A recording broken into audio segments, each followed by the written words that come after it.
¿Y dónde está la solución? Bueno, en términos generales yo diría, ahora vamos a ir entrando en detalles, pero diría que es como dice este lindo dibujito, que la salida no es hacia afuera, no es que las cosas afuera cambien, que algo cambie afuera, que se arregle el país, que se arregle la economía, que se arregle todo lo que está a nuestro alrededor, que cambien nuestros parientes, que sean, que no nos traigan problemas, etcétera, etcétera. La solución no está en el afuera, sino en el adentro, en nuestro interior, en trabajar nosotros sobre lo único que está bajo nuestra responsabilidad y nuestro poder, que es nosotros mismos. Entonces termina pasando esto, que justamente, como dice esta frase, nada ha cambiado, solo yo he cambiado, por lo tanto todo ha cambiado. Es decir, cuando nosotros cambiamos, todo a nuestro alrededor cambia, porque vemos las cosas con otros ojos. Ya estamos más preparados justamente para recibir las cosas de otra manera, aunque tal vez afuera nada haya cambiado. Entonces pasa como este señor que está lo más bien disfrutando su día en un lugar horrible. O sea, entonces más allá del entorno, el hombre tiene la actitud de querer pasarla bien. Entonces esto, por supuesto, ahora vamos a ver que no pasa de la noche a la mañana, porque si fuera tan sencillo como ver una charla o leer un libro y cambiar, entonces ya todos habríamos cambiado. Ya veremos que esto es un camino largo, porque es como que nosotros decidamos hoy, vemos una película que se llama El Aviador y decimos, yo quiero pilotear un avión comercial. Y ya sabemos, es obvio, no lo podemos, digamos, si empezamos de cero, no podemos decir, bueno, a fin de julio ya estoy arriba de un avión manejándolo, ¿no? ¿O sí? Tenemos en claro que no. Entonces, bueno, hacemos un plan de aprendizaje para de acá a fin de año, de acá a fin de año poder manejar un avión. ¿Qué les parece? No, me parece que no, ¿no? Entonces, justamente ser experto, sobre todo en disciplinas tan importantes como es manejar un avión comercial o como es manejar nuestras emociones, que de eso depende manejar nuestra vida, las cosas no son tan sencillas y la comprensión intelectual sí es fácil, pero hay que practicar muchísimo. Entonces se necesitan muchas horas de vuelo y muchas horas, miles de horas de práctica para llegar a tener un dominio razonable de las emociones. Y volvemos a algo que ya tocamos. Digamos que el estrés y la cantidad de estímulos nos dan la sensación de que somos víctimas del entorno. No lo podemos manejar y nos quejamos del afuera. ¿Por qué? Porque estamos acostumbrados a mirar para afuera, porque así nos han criado y así nos han educado. La educación tiene que ver con adquirir herramientas para manejar el afuera, una profesión, un oficio. Entonces, no nos han enseñado a mirar para adentro, pero si miramos siempre para afuera, esperamos que la solución esté afuera. Y esa es la lógica de la víctima. Esa es la lógica de la víctima.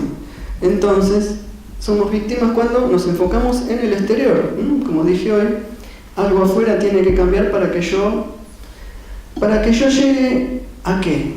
¿Qué es lo que más queremos en la vida? ¿Ser felices? Paz, ser felices. Claro. Triunfar, ser exitosos. Ser exitosos, todo depende, daría para hablar un rato largo, porque dependería de cómo definimos el éxito y cómo definimos algunas cosas, pero es cierto, nosotros queremos todo eso y lo buscamos por lugares equivocados. Entonces el tema es que empezamos a querer que el entorno cambie, y esa es la lógica de la víctima, que es la persona que se hace este tipo de preguntas, o sea, tiene este tipo de conductas o de dichos. Echa culpas al otro, dice, ¿por qué esto me pasó a mí? Se victimiza realmente. Es muy susceptible la gente, digamos, que se victimiza, o en general cuando nos ponemos en posición de víctima, somos demasiado susceptibles y pensamos que justo todo el mundo conspira contra nosotros, entonces todo nos molesta, y decimos cosas como, ¿cómo no querés que me ponga así? Como si la única respuesta ante una supuesta agresión fuera agredir a su vez, ¿no? Entonces vemos que la gente es ingrata, pretendemos que nuestra gente querida cambie, y tenemos una visión bastante pesimista del mundo a veces por este tipo de cuestiones también, entre otras.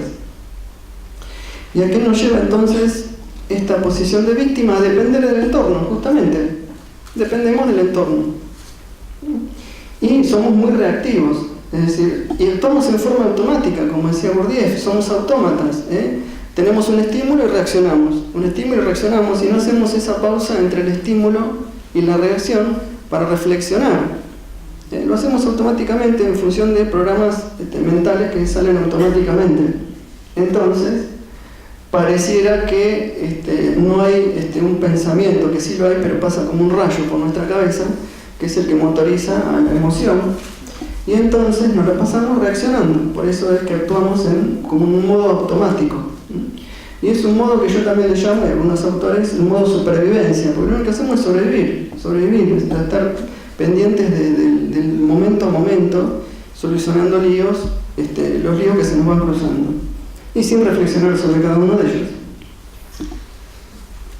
En cambio, cuando ya tomamos conciencia de que la solución está en nosotros, en nuestro interior, al menos nos empezamos a hacer preguntas. No somos tan reactivos y empezamos a reflexionar sobre algunas cosas. Por ejemplo, esto es fundamental. Lo primero, ¿qué me pasa a mí con esta situación? Es decir, en vez de ver el afuera, tengo que ver qué me está pasando a mí con eso que está pasando afuera. Y ahí entonces empiezo a registrar mis emociones, que es el paso fundamental para lo que viene, para un cambio de vida. Entonces preguntar por qué eso me está enojando, por qué eso siempre me enoja, por qué eso me preocupa siempre, el porqué de esa emoción en ese lugar y en ese momento determinado. Y todos son aprendizajes, parece una frase hecha, pero realmente cuando uno lo va estudiando y practicando se da cuenta de que todo es aprendizaje. Entonces, aún las peores cosas, en vez de preguntarnos por qué me está pasando esto a mí, podríamos preguntarnos ¿por qué no? ¿Por qué no? ¿Qué somos dioses? ¿Por qué no nos pueden pasar cosas? Y bueno, esas cosas por algo están pasando. También en vez de hablar de culpas, hablar de responsabilidades. Por supuesto, tenemos distinto grado de responsabilidad sobre lo que nos pasa, y el exterior también tiene responsabilidad sobre lo que nos pasa, ¿no? Es indudable que no nos podemos aislar del exterior. El exterior siempre va a estar y nunca va a estar a la altura de nuestras expectativas. Entonces, otra cosa que tenemos que ver es si realmente eso que queremos cambiar está a nuestro alcance cambiar o no, si la solución está a nuestro alcance o no, porque hay una palabra clave también que es la aceptación, aceptar las cosas tal cual son, y no quiere decir resignarse, sino a partir de esa aceptación empezar a hacer lo que se pueda hacer sobre esa cuestión. Entonces, cuando empezamos a ser protagonistas de nuestra vida, nos empezamos a ser responsables. Protagonista quiere decir responsable de nuestra vida, y logramos más independencia, nos independizamos del entorno, no somos tan esclavos de las cosas y de todo lo que sucede a nuestro alrededor.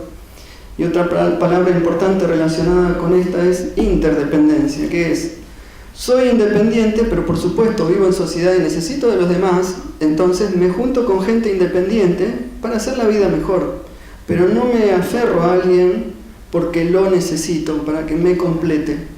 Son dos cosas muy distintas.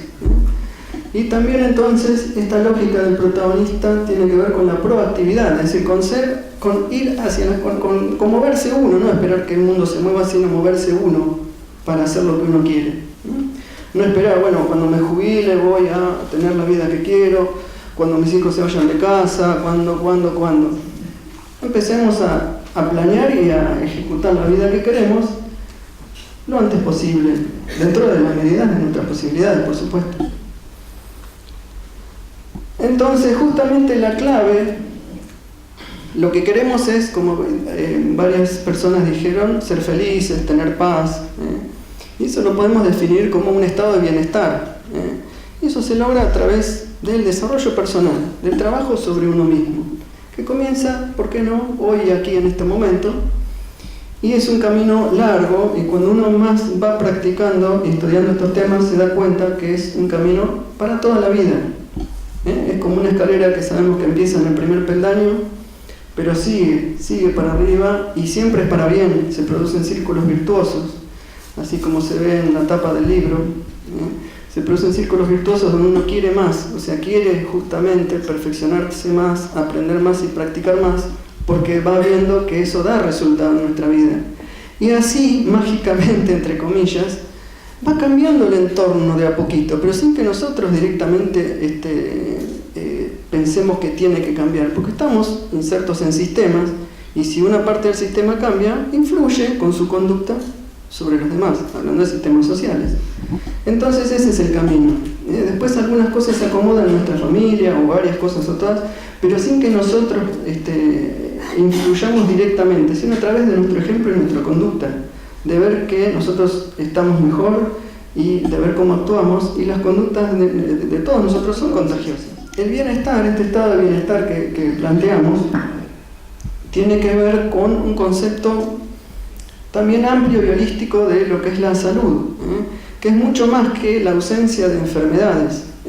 El estado de completo bienestar es mucho más que hacerse un chequeo y que salgan los análisis bien de sangre, de orina, las radiografías. Ya lo sabemos, porque a veces hacemos chequeos de rutina o por algún malestar, pero aunque estemos bien, los exámenes dicen que está todo bien y nosotros no nos sentimos bien. A veces físicamente y a veces tampoco emocionalmente o mentalmente. Entonces, el estado de bienestar es algo mucho más amplio que la ausencia de enfermedades. Y justamente para lograr el bienestar, sería muy necio decir que alcanza con trabajar las emociones. Es más complejo que eso. Es bastante más complejo. Por eso es que cuando se estudian las áreas, o sea, los componentes del bienestar, que es algo tan complejo, se dividen las áreas de trabajo en 4. Por un lado tenemos el área física, luego el área mental, también está acá el área emocional, de la cual después vamos a ampliar algo, y un área que podemos llamar espiritual. El área física, estas 4 áreas que yo menciono son como las 4 patas de una mesa. Si una falla, la mesa anda renga, no anda bien. Por más que tengamos súper desarrollada y súper clara, vuelvo para atrás, alguna de estas 4 áreas, o incluso 3 de estas 4 áreas, si descuidamos una de ellas, no vamos a estar todo lo bien que podemos estar. Entonces, el área física se refiere justamente, bueno, el nombre es bastante sencillo y fácil de entender, a todo lo que se refiere al cuidado del área de nuestro cuerpo físico. La alimentación, la nutrición es fundamental. Es fundamental, y me acuerdo de algunos fundamentalistas que dicen que la nutrición lo es todo. Y ya vimos recién que no es así, ni la nutrición, ni los pensamientos, ni lo espiritual lo son todo. Pero es una parte fundamental, es una condición necesaria, no suficiente, pero necesaria para nuestro bienestar. El movimiento, el ejercicio físico es fundamental, por eso hoy hablaba del sedentarismo como un gran problema, porque el ejercicio físico es fundamental.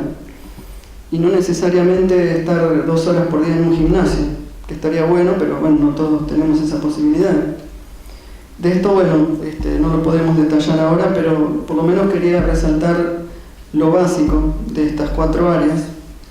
Y el descanso es fundamental, pues por ahí tenemos toda una vida maravillosamente fantástica y manejamos realmente bien todas las áreas, pero para hacer todo lo que queremos hacer, tenemos una energía muy grande, dormimos 4 horas por día y lo más probable es que tarde o temprano, si no descansamos, nuestro cuerpo nos indique que hay que parar a través de alguna enfermedad. Entonces el descanso es fundamental, no solo el descanso a la noche, sino el descanso durante el día. Las prácticas de descanso durante el día también son importantes. Descanso, bueno, de muchas maneras, no solo la siesta, sino otros tipos de descansos que se pueden hacer cuando uno tiene posibilidad en el trabajo de hacer algunas pausas, por ejemplo. El área mental sí es el área en el cual más nos enfocamos porque más nos enseñaron y sobredimensionamos normalmente, que es lo que dije hoy, eso de adquirir herramientas para manejar el mundo exterior, que por supuesto es importante, pero no es lo único importante, está lejos de ser lo único importante, pero sí, por supuesto, también es un motor de muchas otras cosas. Yo no quiero decir que hay que dejar de mirar para afuera, sino que hay que mirar principalmente o primero para adentro y arreglar nuestro interior. Pero el afuera, claro que es importante. Y esta área mental justamente se ocupa de esas cosas. Lo que podemos llamar, resumiendo con la palabra educación, educarnos, capacitarnos. Aprender oficios, aprender distintas cosas para poder ganarnos la vida, por supuesto. Entonces esa área es fundamental, obviamente. Y vamos a ver también que el área mental es un soporte del área emocional. Y el área espiritual es un área, digamos, que también motoriza todo, porque tiene que ver con cosas que no se pueden demostrar científicamente, es una cuestión de fe, y no necesariamente tiene que ver con lo místico o lo religioso, pero sí con algo que es más grande que nosotros, algo que está por encima de nosotros. Y esta área justamente es fundamental, y nos dice el para qué de las cosas, el para qué hacemos las cosas que hacemos, es decir, habla de nuestros valores, de la moral y de nuestros valores más profundos. Bueno, una de las cosas que podemos comenzar a practicar y a tomar conciencia de todo esto que dijimos hasta ahora a manera de ejercicio es preguntarnos justamente cuánto tiempo le dedicamos a pensar sobre todo esto que estoy hablando y a pensar sobre eso de salir de la ruedita del hámster y ver el panorama general, o salir del árbol y ver el bosque. Eso es fundamental, es uno de los primeros pasos fundamentales que tenemos que hacer. No solo ver justamente eso que dije, de ver cómo me afecta a mí eso que está pasando, entonces eso sí es lo que está delante nuestro, sino también alejarnos y ver la vida en perspectiva, hacia dónde nos está llevando esta vida que estamos teniendo ahora, qué va a ser de nosotros si seguimos así, de acá a 5 años, de acá a 10 años. Entonces esas cosas son fundamentales. Lo tenemos que hacer y eso va a servir como guía justamente para acomodar nuestros valores, lo que dije recién, para ver qué es importante realmente para nosotros en la vida, nuestra salud, nuestros hijos, y todas esas cosas que son fundamentales. Encontrar la pasión, aquello que nos apasiona y que hace que trabajemos a gusto. Porque el tema es que si nosotros no manejamos nuestra vida, no hacemos esa introspección y pensamos qué va a ser de mi vida o qué quiero hacer de mi vida, otros van a hacer de nosotros lo que ellos quieran. Es decir, si nosotros no manejamos nuestra vida, otros la van a manejar por nosotros. Si no elegimos nosotros nuestros propios objetivos, vamos a encontrarnos persiguiendo los objetivos de otros, de otra gente. A ver, ¿quiénes son esos otros? A ver si se entienden. ¿Quiénes pueden ser, por ejemplo? ¿Cómo? Jefes, hijos, maridos. Los medios de comunicación también. Los medios de comunicación, exacto. Entonces, fíjense la cantidad de personas y de organizaciones que nos quieren manipular. Algunos, por supuesto, inconscientemente, y estamos hablando hasta de los vínculos más importantes y más fuertes y más desinteresados, que son los vínculos familiares más íntimos. También, indirectamente nos quieren manipular. Entonces uno sigue mandatos familiares, sigue mandatos sociales, sin cuestionárselos muchas veces, casi nunca nos los cuestionamos. Por eso viene también el sentimiento de culpa de no haber cumplido con esos mandatos. Entonces estaríamos siendo llevados por los medios de comunicación, por supuesto, por las publicidades que nos hacen comprar cosas que no necesitamos, por todo ese conjunto de cosas que nos hace, por supuesto, a través de las publicidades, como dijimos hoy, esta maquinaria perversa de la sociedad de consumo, donde nos hacen comprar permanentemente cosas pensando que si no las compramos quedamos fuera del mapa. Entonces, fíjense todas las cosas que pasan si nosotros no planeamos nuestra propia vida, si no establecemos nuestros propios objetivos. Entonces, ¿cómo accedemos o cómo podemos trabajar el área emocional? Esta de las 4 áreas que mencioné hoy, mencioné la física, la mental, la espiritual, y vamos a entrar un poco más en detalle, por supuesto, en la emocional. La inteligencia emocional es una disciplina que nos ayuda a adquirir herramientas para manejar las emociones.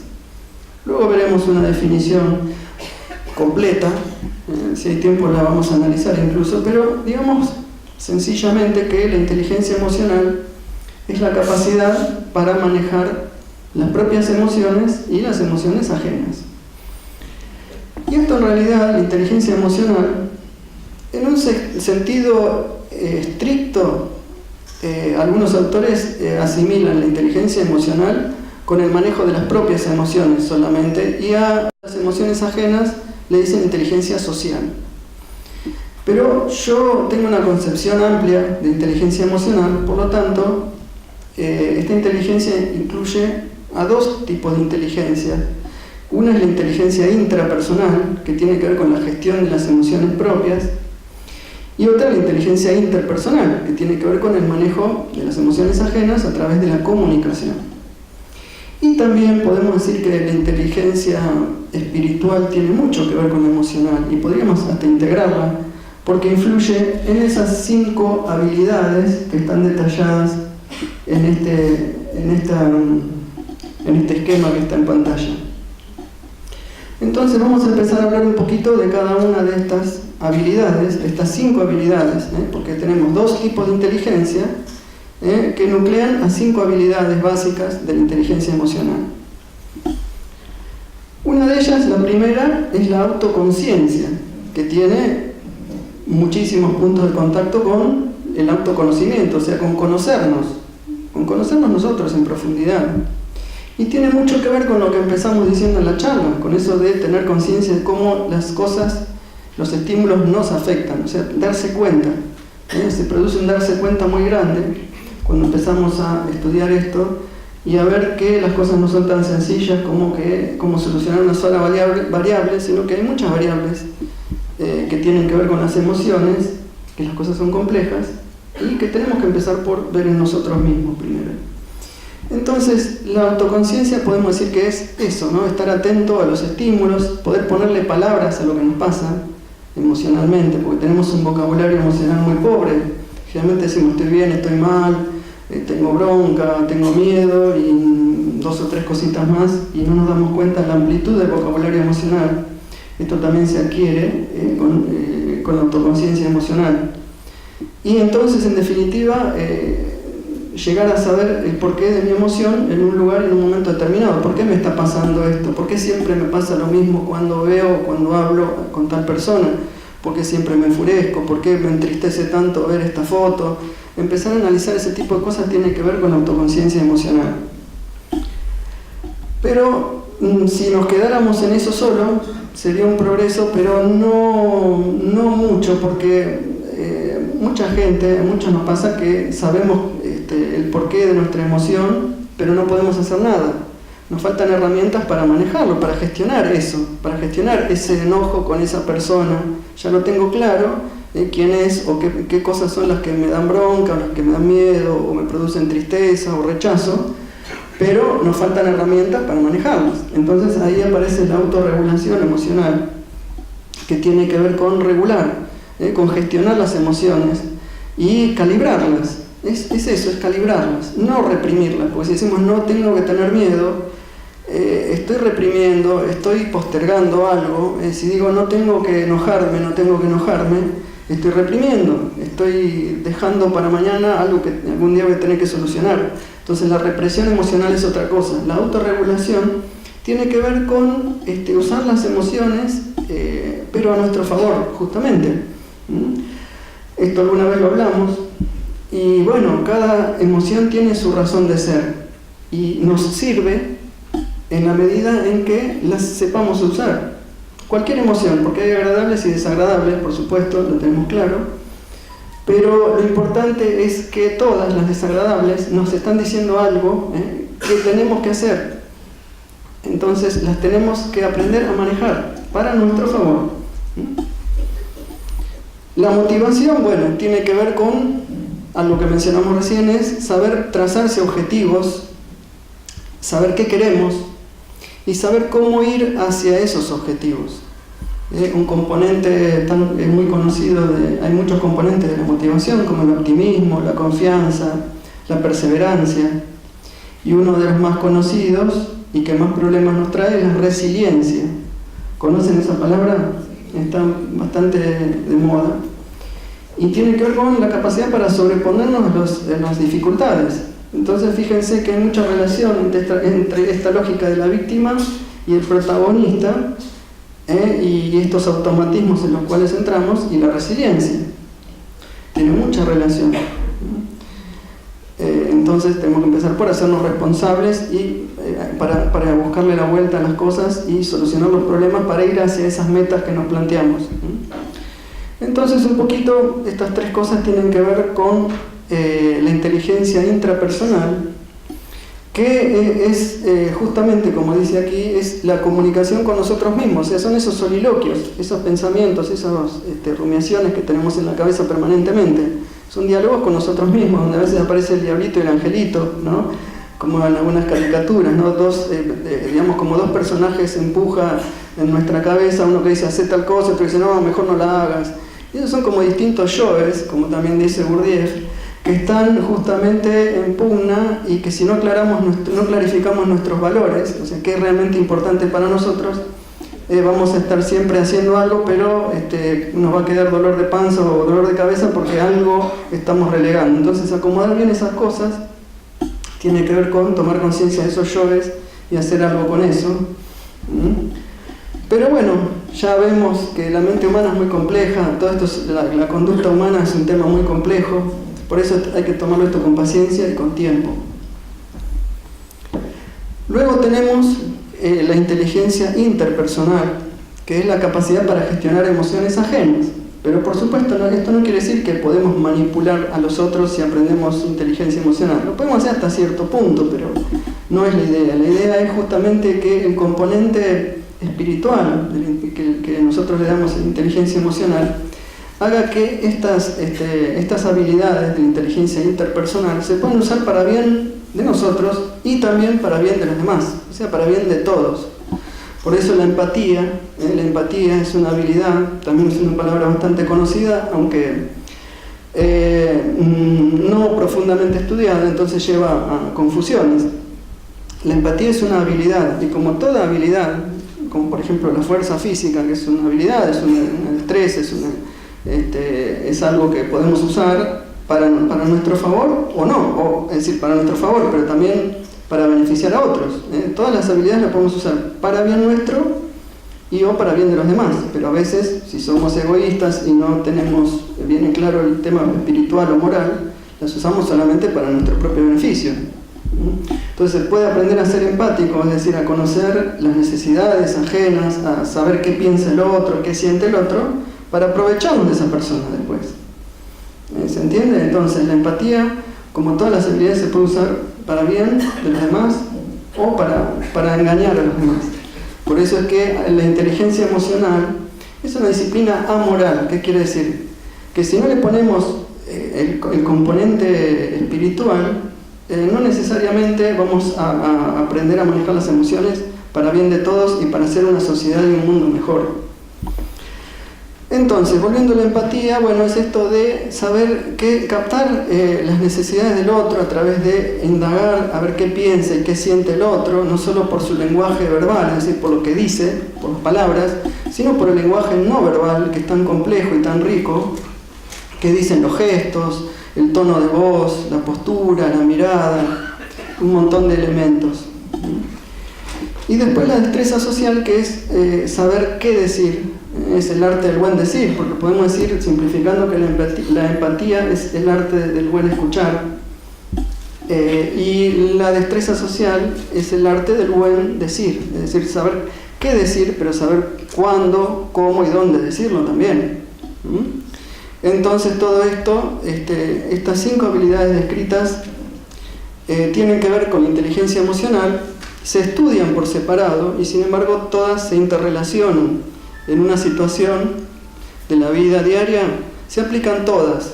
Por eso es que hay gente que puede decir, bueno, yo tengo problemas de empatía, o yo tengo problemas de destreza social, necesito aprender una técnica de comunicación. Muy bien. Pero con eso solo es insuficiente, porque con eso solo, si no tenemos equilibradas nuestras propias emociones, no vamos a poder ser ni empáticos, ni aplicar una técnica de comunicación sabiendo qué decir, porque vamos a estar desbordados por las emociones y vamos a entrar en el piloto automático de siempre, por más que sepamos bien la formulita de una técnica de comunicación. Por eso es tan importante estudiar las 5 habilidades. Hoy hablamos de las 4 patas del bienestar. Bueno, estas son como 5 patas que también, si una de ellas está floja, todo está flojo. Bien. Esto es un dibujo que está en el libro de Bachrach, Stanislav Bachrach. Este es muy lindo libro. No gasten en comprar ese libro, ahorren para comprar el libro mío. Pero bueno, tengo la obligación de decirles que ese señor que está ahí arriba pelado es Stanislav Bachrach, en su libro. Y este gráfico es muy ejemplificador de algo que se estudia con mucho detenimiento en los cursos. Fíjense que es un iceberg, supongamos es asimilado a un iceberg. Hay una línea de flotación. Por arriba de la línea de flotación hay 2 áreas.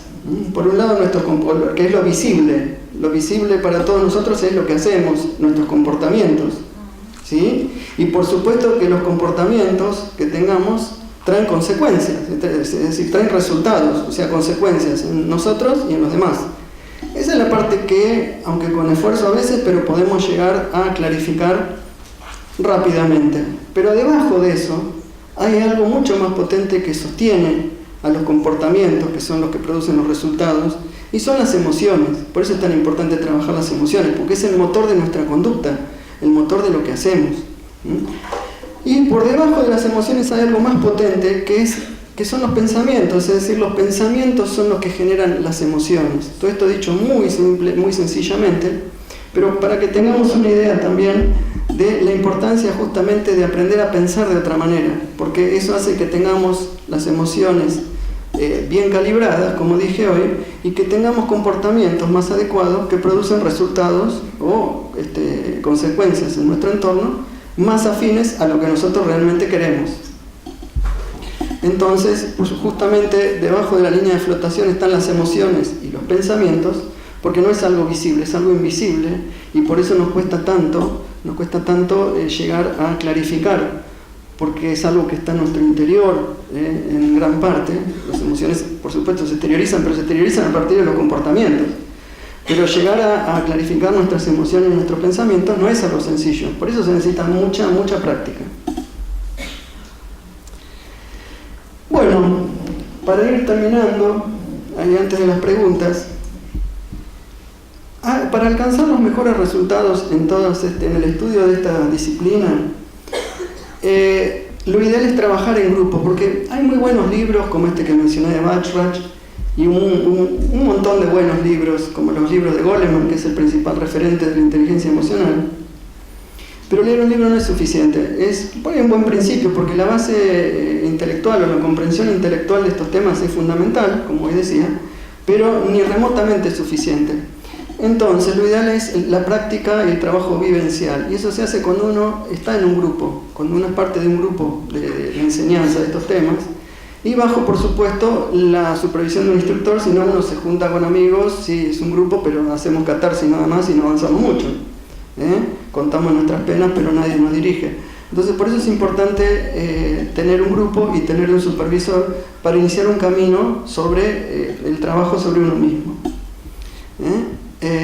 Y bueno, un poco también lo dijimos, esto se aprende en las técnicas, se pueden leer muy lindas lecturas, se pueden leer libros, pero se practica mucho lo que se aprende, sobre todo los ejercicios. Los ejercicios se aprenden a hacer, por ejemplo, en la clase, después se practican, hay que practicarlos muchísimo en la vida diaria, se practican en la vida diaria. Y por eso se vivencian y se aplican en el día a día. Y así uno va ejercitando el músculo de la atención. Es decir, vamos prestándole atención más a las cosas y aplicando los nuevos conocimientos para justamente desaprender esas viejas rutinas que nos traicionan y aprender nuevos caminos y nuevas maneras de hacer las cosas que nos den bienestar. Entonces, repito una vez más, lo importante es esto, practicar, y después de practicar, y después seguir practicando, y después practicar y practicar. Esa es la clave. Entonces, ni nada más ni nada menos. ¿Qué quiere decir? que, bueno, sabemos que es así, no hay gran ciencia, pero depende de nuestro esfuerzo. Hay que hacer un esfuerzo, claro que sí.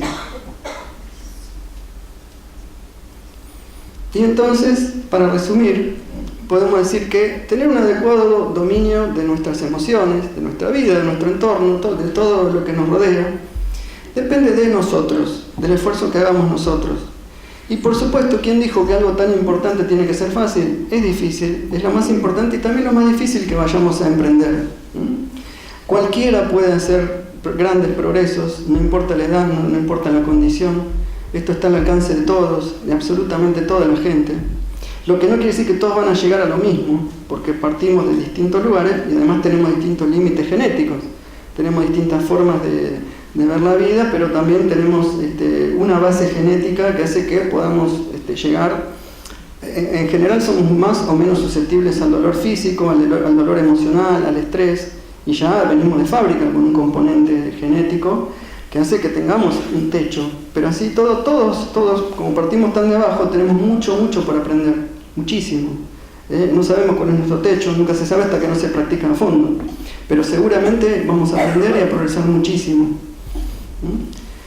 Y el camino, por eso también es importante saberlo, tiene momentos dolorosos. ¿Qué quiere decir? Va a haber momentos donde vamos a ver en nuestro interior cosas que no nos gustan para nada. Por ahí nos decían, vos sos un egoísta. Entonces, no, yo no soy egoísta. Este problema tuyo, eso. Y nos sacábamos el tema de encima y nunca nos pusimos a plantear que realmente somos egoístas. Entonces, cuando uno empieza a trabajar con técnicas de autoconocimiento, empieza a ver cosas de uno que no le gustan, que no quería ver, que estaban en sombra, y empiezan a molestar, pero es la única manera, conocer eso es la única manera de trascenderlo. Tenemos que conocerlo, aceptarlo y trabajar para trascenderlo. A ver qué dice Gaturro. Uno siempre quiere algo, quiere ser otro, quiere ser lo que otros quieren, quiere ser el de antes, quiere ser lo que podría haber sido, quiere ser lo que nunca llegó a ser, quiere ser lo que se debe ser, hasta que luego de recorrer un largo camino, finalmente lo encontramos, ser uno mismo. Lo que pasa es que esto está hablando de la esencia, de lo que realmente somos, en nuestra profundidad, y la esencia nuestra es más sencilla de lo que parece, pero está hoy en día precedida de un montón de capas que nos hemos puesto para no sufrir, y entonces que hace que tengamos una personalidad un poco neurótica, por lo menos. Entonces lo que tenemos que hacer es sacar esas capas para llegar a nuestra esencia y volver a ser uno mismo. Bien, bueno, hasta aquí la charla, lo que tenía pensado decirles.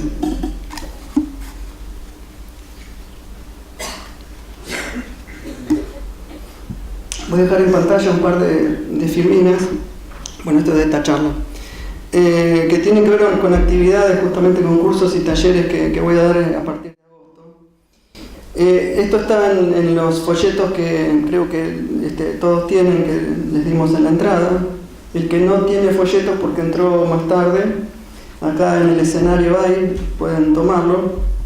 Es la reproducción, ese folleto básicamente es la reproducción de un artículo de una revista muy interesante, que habla un poco, el artículo resume todos estos temas que hablamos, y en la última página del folleto hay un resumen de las actividades, o sea, un resumen de esto que está ahora en la pantalla.